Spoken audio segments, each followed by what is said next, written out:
इस वक्त की बड़ी खबर, सुल्तानपुर ज्वेलर्स डकैती का मामला।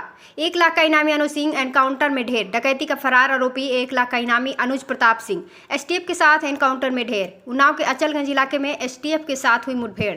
फॉरेंसिक और थाना अचलगंज पुलिस टीम भी मौके पर जांच के लिए पहुंची, जहां सुल्तानपुर डकैती के आरोपी लखटकिया बदमाश अनुज सिंह से पुलिस की हुई मुठभेड़। उन्नाव के थाना अचलगंज क्षेत्र में हुई पुलिस मुठभेड़ में ढेर हुआ अनुज सिंह। डीजीपी प्रशांत कुमार और एसटीएफ चीफ अमिताभ यस के नेतृत्व में लगातार ऑपरेशन क्लीन जारी। अमेठी में अनुज प्रताप सिंह के एनकाउंटर का मामला, जहां पर मृतक की बहन अमीषा ने एनकाउंटर पर उठाए सवाल।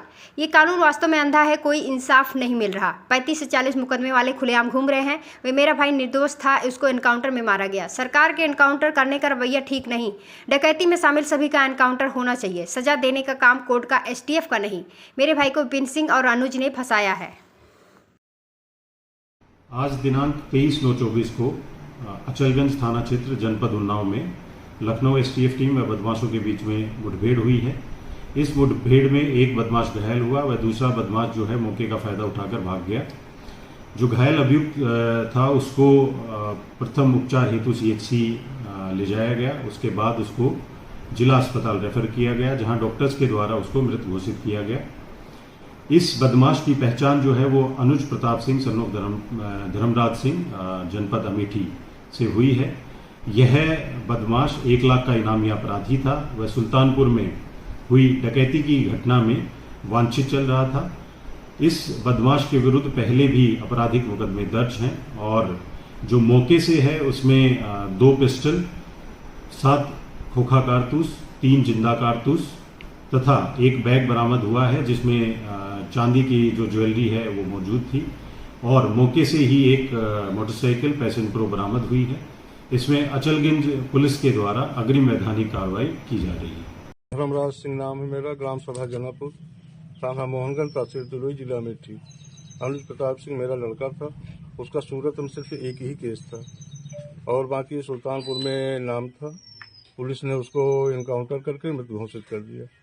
हम लोगों को कोई भी जानकारी है इस विषय में नहीं। लास्ट में गांव में कब आया था? 3 मई में आया था, 4 जून को गए थे। एक व्यक्ति सरकार लगातार जो है विपक्ष हमलावर था सरकार पर कि एक जाति विशेष को टारगेट किया जा रहा है, इनकाउंटर किया जा रहा है। चलो, अखिलेश यादव जी का इच्छा तो पूरी हो गई। कम से कम ठाकुरों का इनकाउंटर करके उनकी इच्छा की पूर्ति तो हो गई। ठाकुर का भी इनकाउंटर हो। आपने पहले ही अंदेशा जताया था, क्या कहना चाहती हैं? सर, हम यही कहना चाहते हैं कि पुलिस की वर्दी दी गई है तो उसका गलत फायदा न उठाएं।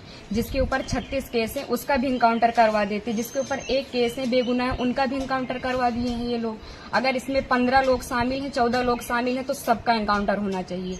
ये जो दिखाते हैं ना, ये कानून वास्तव में अंधा है। कोई इंसाफ नहीं मिल रहा है। हम लोगों के ऊपर क्या बीत रही है। हम लोगों की माँ भी नहीं है, पिता है हमारे बड़े भाई थे। अगर हमारे पिता कुछ हो गया तो हम लोग सारे कौन थे? हमारे भाई ही तो थे। उन लोगों ने उनका भी बेरहमी से इनकाउंटर कर दिया।